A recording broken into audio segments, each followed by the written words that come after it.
in the advent of fake news and disinformation in my country. We need to work it out. We need to prove that we are the voice of the people. We are the media. We are the facilitators.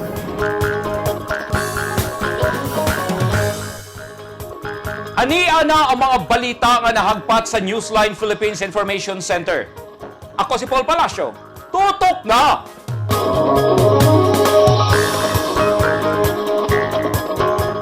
Sa mga headlines, mga pamilyang survivor sa linog sa Davao del Sur, nakadawat na og tabang pinansyal gikan sa gobyerno. Komersyo sa Marawi City, hinay-hinay ng mibangon, 5 katuig human sa siege.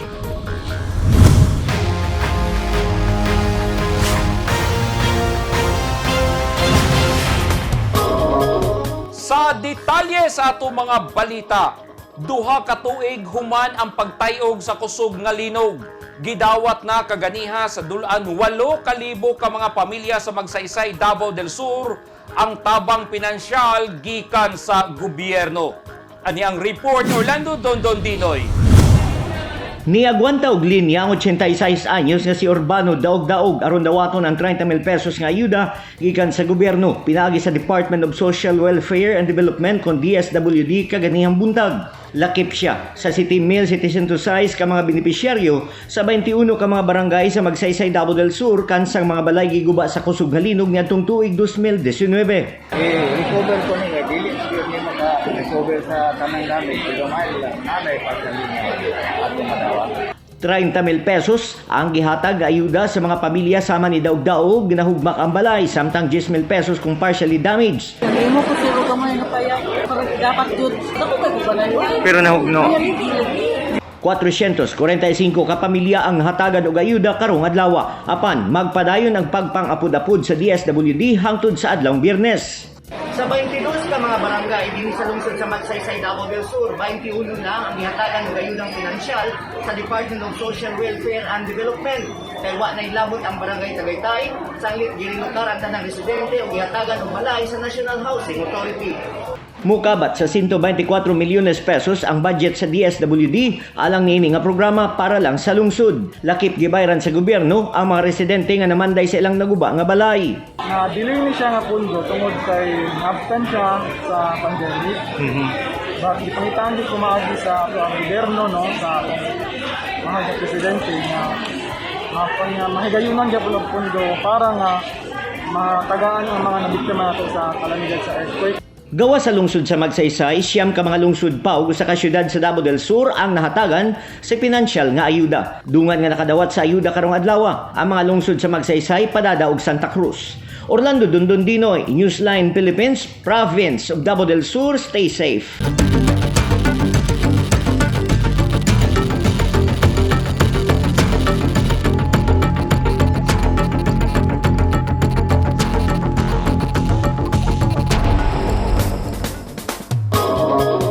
Tulo pa ka mga patigayon sa Coronadal City sa South Cotabato ang temporaryong gipasiradaan sa lokal nga gobyerno tungod sa paglapas sa health protocol sa COVID-19. Matod sa LGU, nasuta sa ilang composite inspection team nga padayong nagmalapason sa minimum public health standards ang tulo ka mga establishment loyo sa ilang miaging mga pagbadlong. Wala nang nganli ang tulo ka mga patigayon apan matod sa LGU. Duha niini KTV kun karaoke bars samtang recreational kun kalingawan ang laing usapa. Gawas sa tulo nga napahamtangan og 5 ka adlaw nga pagsirado matod sa LGU, gihatagan na og citation ticket kun warning ang 32 pa kaubang mga patigayon sa syudad. Subling nagalibot suroy ang inspection team sa mga patigayon karon sukad pa sa miaging bulan aron mabatukan ang sakit nga COVID-19. At tangi! Mga pamilya hinay-hinay ng miduaw sa mga sementeryo duha ka semana. Una ang kalag-kalag o mga kooperatiba sa Marawi City gidunulan o hinabang sa Cooperative Development Authority kon CDA.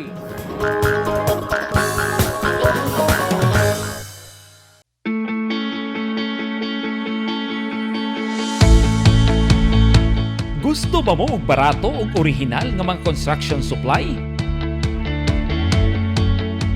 Sa kadaghan sa imong pilian, all-in-one ang imong pagpamalit. Tara na sa 3M1 ug T-Square Lumber and Construction Supply. Nahimutang sa daang Mahardika, Lanao ug Dayo Street, Kidapawan City.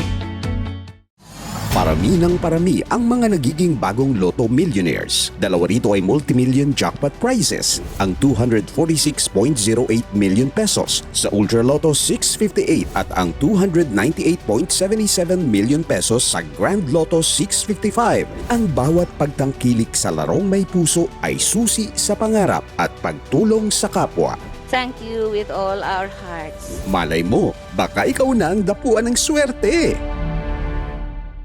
Ang mga taong dunay mga ginahambin nga mga grabing mga balatian o comorbidity, hilabi na ang mga senior citizen, sila ang mas delikado nga maigo sa coronavirus disease COVID-19. Busa dubling pag-amping ang himuon og tambali ang mga ginahambin nga mga sakit. Ang pagtumar sa Bilonga Gold Herbal Capsule is a food supplement makatabang aron mapunggan nga musamot ang mga balatian. Turmeric uluyang dilaw ang nagunang sagol sa Bilonga Gold. Gisagulan og sodium ascorbate o vitamin C aron mas mulig-on ang immune system. Ang Bilonga Gold Herbal Capsule mapalit sa mga butika.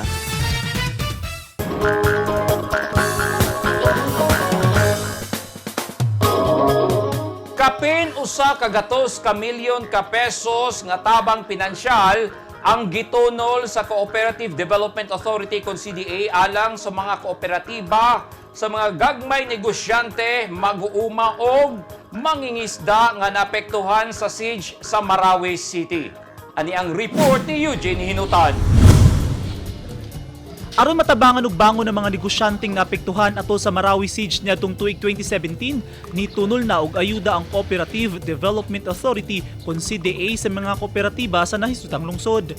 Personal nga gitunol ni CDA Chairperson Joseph Incabo ang duha ka tseke atubangan ni Presidente Rodrigo Duterte nga may balor og 101 million pesos. Ang usa ka tseke nga adunay kantidad nga 25 million pesos gitunol alang sa Marawi Cooperative Livelihood Training Center.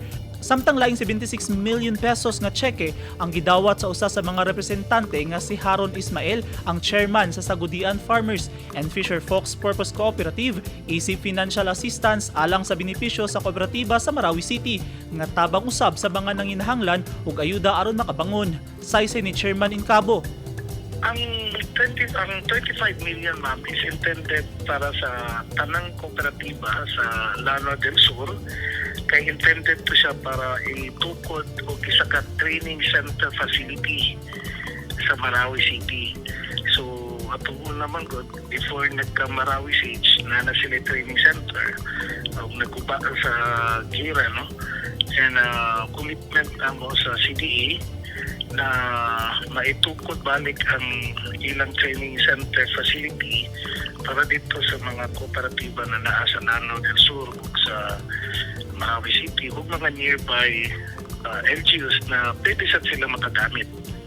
Ang 76 million na livelihood assistance is intended for the 105 cooperatives na na-displace during because of the Marawi Siege, na-displaced because of the Marawi Siege. So, kato sila, bahin-bahin nun, based on the assessment sa regulation o sa team sa CDA kung pila ang padawat sa isa ka kooperatiba. So, na isa ka kooperatiba, makadawat o 500,000, na uban 250, na uban million because based on the assessed damage of their assets during the Marawi Siege. So, matungtungong dito, para mabalik na sa panginabuhi sa mga kooperatiba na kitabangan sa itong gobyerno, pamaagi sa CDA, ugikan sa instruction sa atong Presidente Rodrigo Roa Duterte. Gisaysay ni Chairman Incabo nga andam ang CDA nga mohatag og ayuda sa mga kooperatiba sa nasud, labi na kadtong mga naigo sa kalamidad ug bag-o pa lang nagsugod aron hinay-hinay silang makabarog. Eugene Hinutan, Newsline Philippines. Stay safe.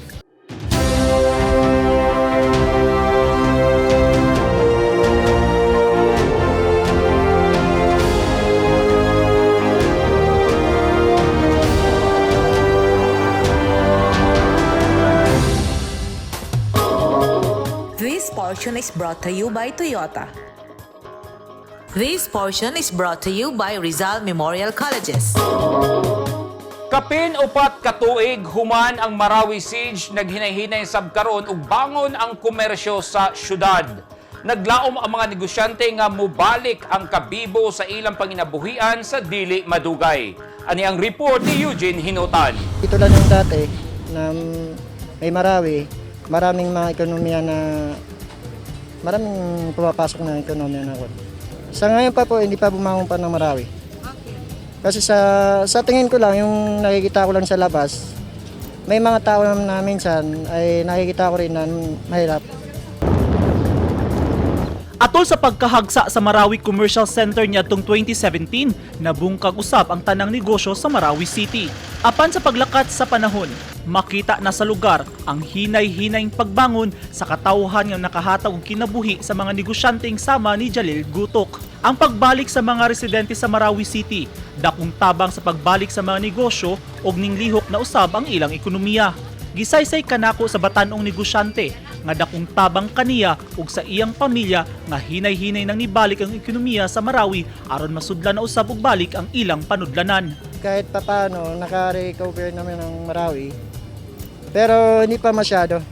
Di ba gaano masyado na tulad ng dati na bumalik pa.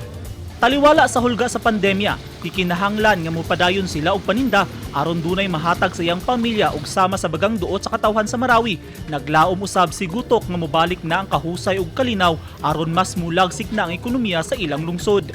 Dako ang diferensya sa patigayon kaniadtong dunapay Center of Trade ang Marawi City. Ang kaiba nila po doon ay yung sa Marawi, ang tao talaga ay doon talaga pumapasok sa Marawi. Maraming mga negosyante at nakapasok doon. Parang doon kami lahat nagtibunan doon. Oo. So sa ngayon parang nang watak-watak na lahat na kami. Yung iba pumunta ng Manila, yung iba pumunta ng Davao, karamihan saan pumupunta. Yun ang nangyari. Kung mabarog na og balik ang Marawi Commercial Center, makabalik na usab og negosyo ang mga residente sa Marawi City didto sa complex. Kay misaad man ng gobyerno nga mas nindot ang bagong hulagway sa sentro sa Marawi, naglaom usab ang mga negosyanteng sama ni Gutok nga mas mudaghan na ang moadto tungod kay mamahimo na usab kining atraksyon sa mga bisita nga gusto makakita sa gisaad nga stronger Marawi City. Eugene Hinutan, Newsline Philippines. Stay safe.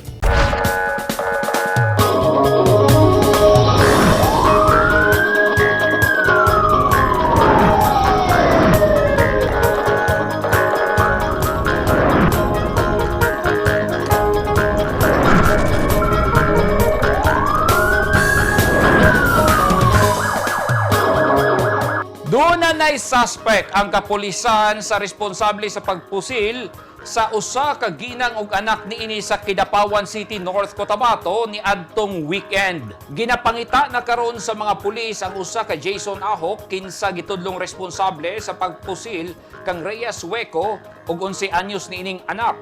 Nahitabo ang pagpamusil Sabado sa hapon sa Barangay Kalaisan. Nagpaayo pa sa ospital ang ginang ug anak niini sa ilang nahiagumang samad pinusilan sa ulo. Base sa investigasyon sa pulis, karong tuiga lang dunay panaglalis ang suspect ug ang biktima may tungod sa yuta. We conducted a man-hunt operation atong suspect, but still we're looking mga traces and links na maka-adto na makuha natin itong suspect. No? Oh yes, na natin identity suspect, nakuha na naman ang identity niya, and ang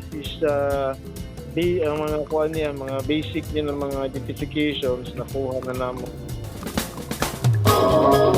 Kapin 15 milyones nga kantidad sa shabu nga gitago sa sanina ang nasignate sa mga otoridad sa Bureau of Customs Port of NAIA nga adunay koordinasyon sa PDEA o NAIA Interagency Drug Interdiction Task Group. Subay sa report sa Bureau of Customs, duha ka shipments gikan sa nasod Malaysia nga gideklarang sanina. Gitago ang gibana-banaang 2,300 grams sa shabu. Nasakpan kini diyang gihimo ang physical examination sa shipment. Taga Laguna ug Batangas ang consignee sa droga. Nakakustodiya na karon sa PDEA ang minilyon nga kantidad sa shabu. Niadtong Oktubre 13, 2021, nakasignit sab ang BOC Port of Naiya og balor 6.5 million nga ecstasy party drugs.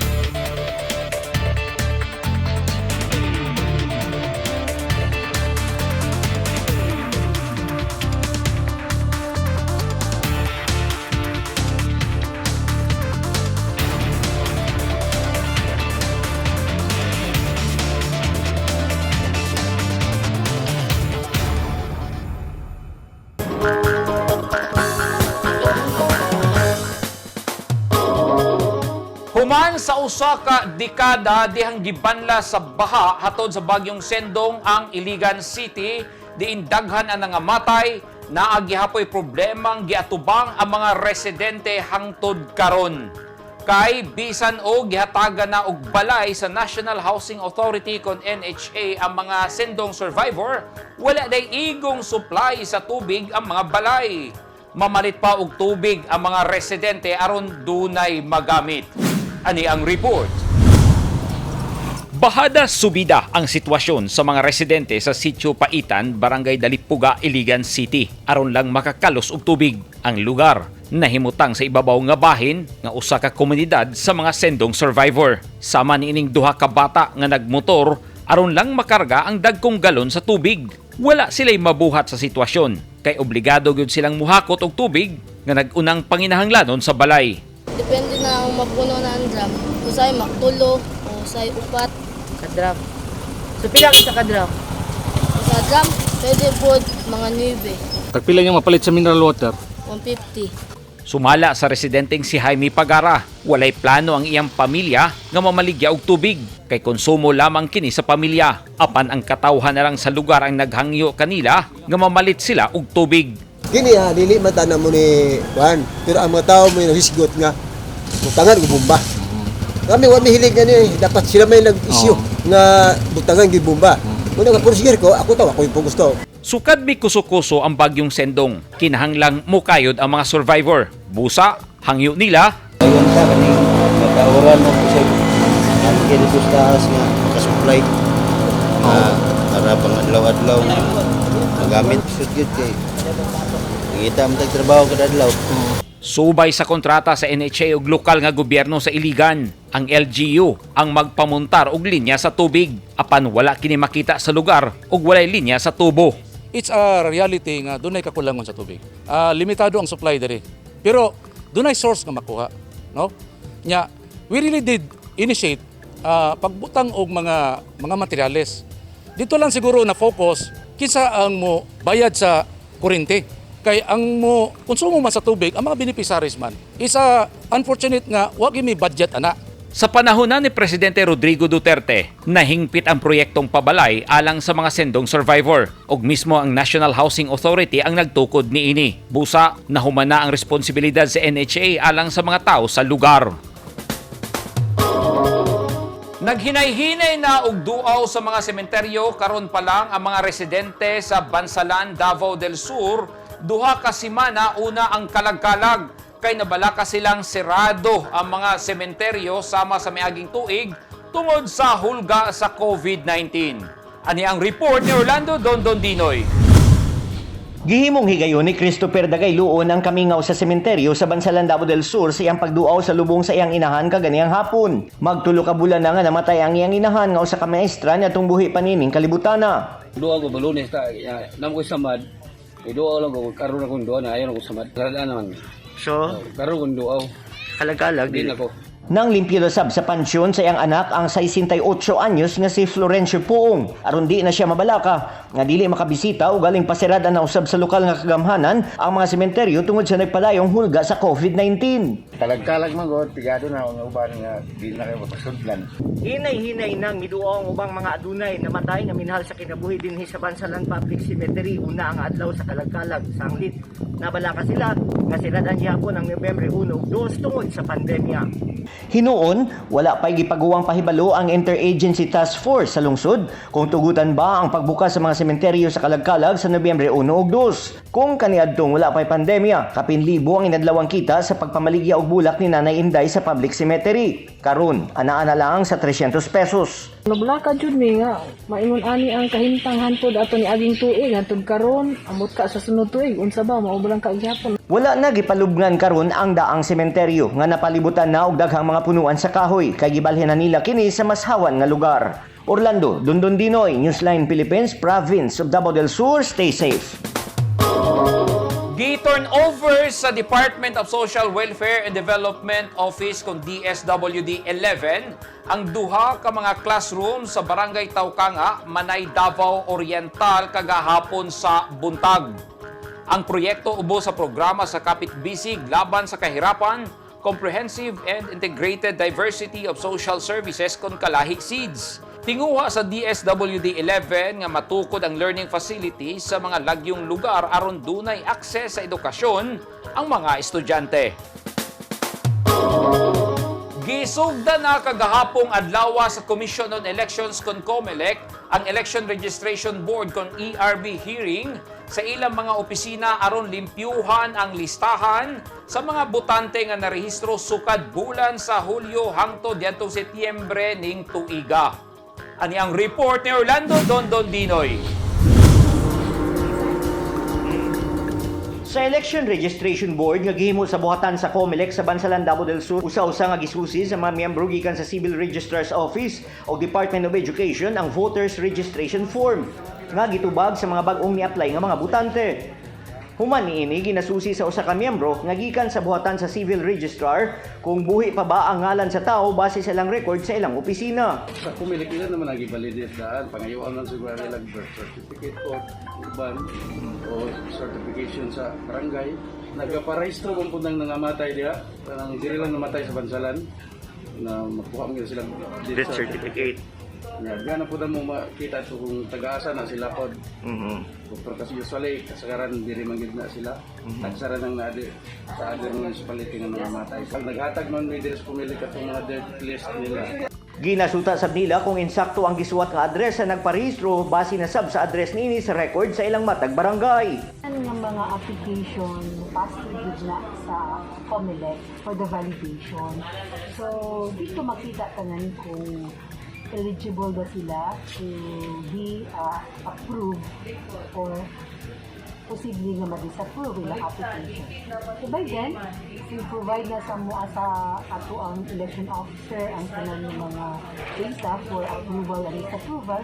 So during ERB hearing, that will be our time na among approve o disapprove ang application. Samtang nagpadayon ang COMELEC sa pagdawat sa extension sa voters registration nga matapos karong Oktubre 30, isugda na sabang naihugna sa ERB hearing aron hingpit malimpyo ang listahan alang sa mga botante sa May 9, 2022 National ug Local Election.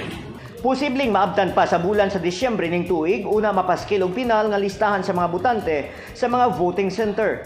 Ang Bansalan COMELEC tungod nagpadayon pa sab sila karon nga gaproseso sa extension sa voters registration. Siyempre, that's why ang COMELEC naghisipan siya mag-extend ng registration because we have to finalize the number of registered voter per municipality. Yan po natin makita kung ilan ang balota na i-print, ilan ang clustered precinct o precinct na i-put up in every municipality. So, nag-depend lahat sa number of registered voters.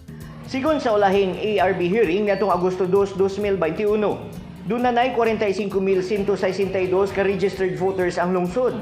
Apan nadungagan kini og 1,766 kun 3.9% as of September 30. Tungod sa mga bag-ong narehistrong botante o mga nagpa-transfer sa lugar.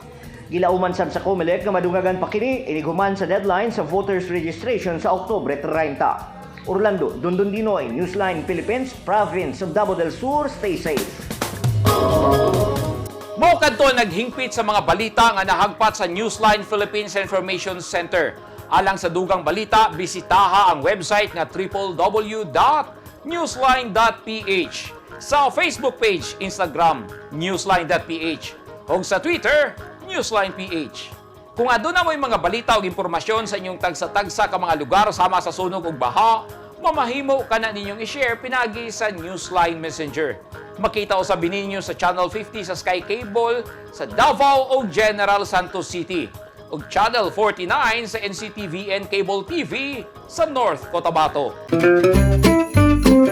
67 days na lang, Pasko na! Ako si Paul Palacio. Daghang salamat and stay safe!